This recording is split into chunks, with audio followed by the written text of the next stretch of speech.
monkey is an orphan, separated from his mother since the day of his birth. He has been adequately nourished and well cared for. But literally, his life hangs by a thread, a soft cheesecloth pad that is his only companion, his only comfort. Once a day, the pad is removed for cleaning. Until it is replaced, the monkey is troubled, distressed. Permanently deprived of it, he may die of loneliness. He may die for want of love.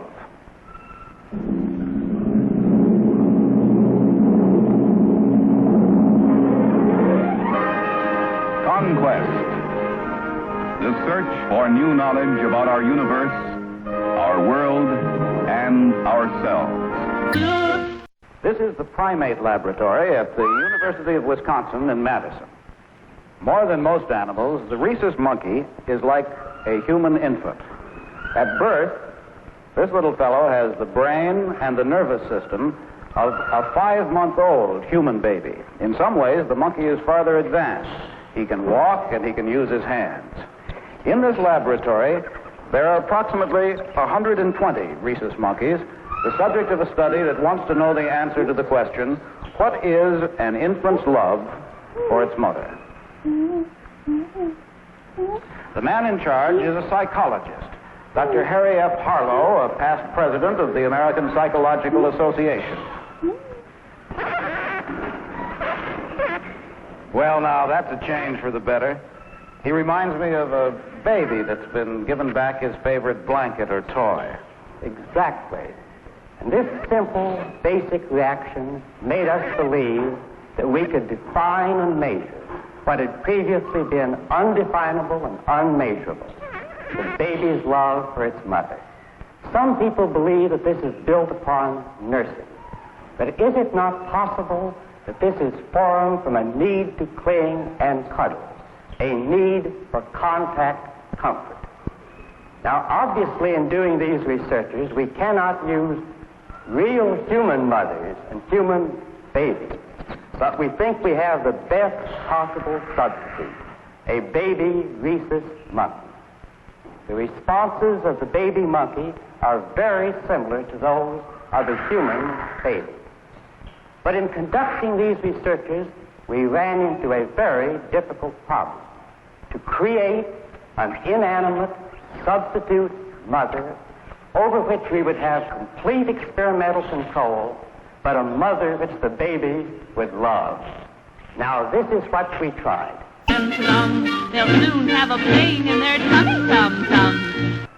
We constructed 2 substitute mothers, and they are unusual and remarkable mothers. They have absolute patience. They are available 24 hours a day. They never scold or strike their babies in anger. And we have absolute experimental control over them.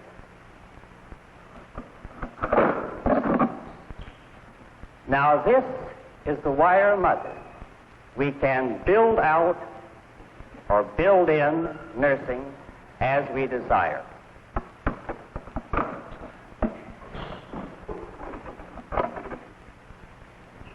This is the cloth mother. It is only a wire mother with a cloth cover. We deliberately made the faces different. This has nothing to do with the present experiment. Now, in each of these cages, we place 1 wire mother and 1 cloth mother with each infant. These are the only mothers these babies ever had. Half of the babies nursed on the wire mother only, the other half on the cloth mother. But both mothers were always available in the cages. And now for the real question. To which mother is there an emotional response? I can't imagine that they would make an emotional response to either one of them. Well, let's look and see. Now, here are number 105's 2 mothers. And here is monkey 105.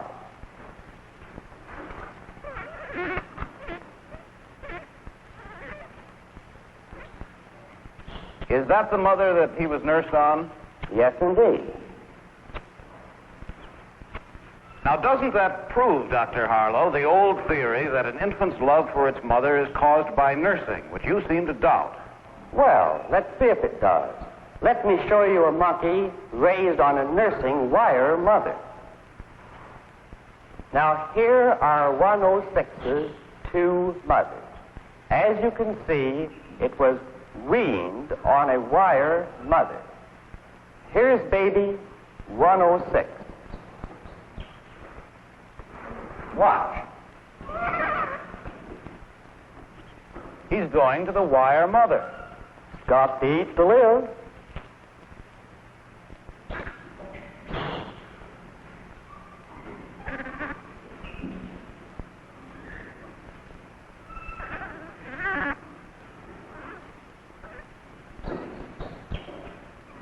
Oh, he's going back.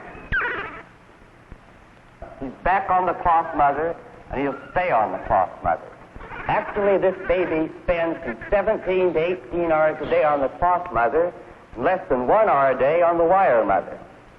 We had predicted that the variable of contact comfort would be a variable of measurable importance, but we were unprepared to find that it completely overwhelmed and overshadowed all other variables, including those of nursing. Frankly, Doctor, if it comes to a choice between wire and cloth, it's reasonable to expect that any child will go to the cloth. It's a matter of creature comfort, like a baby with its blanket. But is this really love? Well, what do you mean by saying that a baby loves its mother? Certainly one thing we mean is that it gets a great feeling of security in the presence of the mother. Now, Mr. Collingwood, wouldn't you say that if you frightened a baby, that it went running to its mother, was comforted, and then all the fear disappeared and was replaced by a complete sense of security, that baby loved its mother? Sure. All right.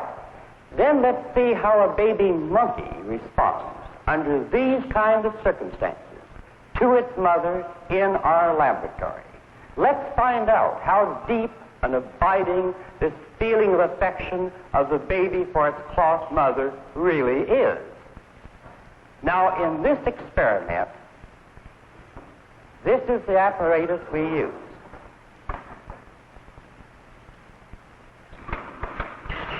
That looks diabolical. That's just the way the baby monkey feels about it. Flashing eyes, loud sounds, moving mechanical parts, all of these things are designed to frighten a monkey. Now here we have a peaceful, resting baby monkey. Let's find out what his reactions to his mother are when we frighten him.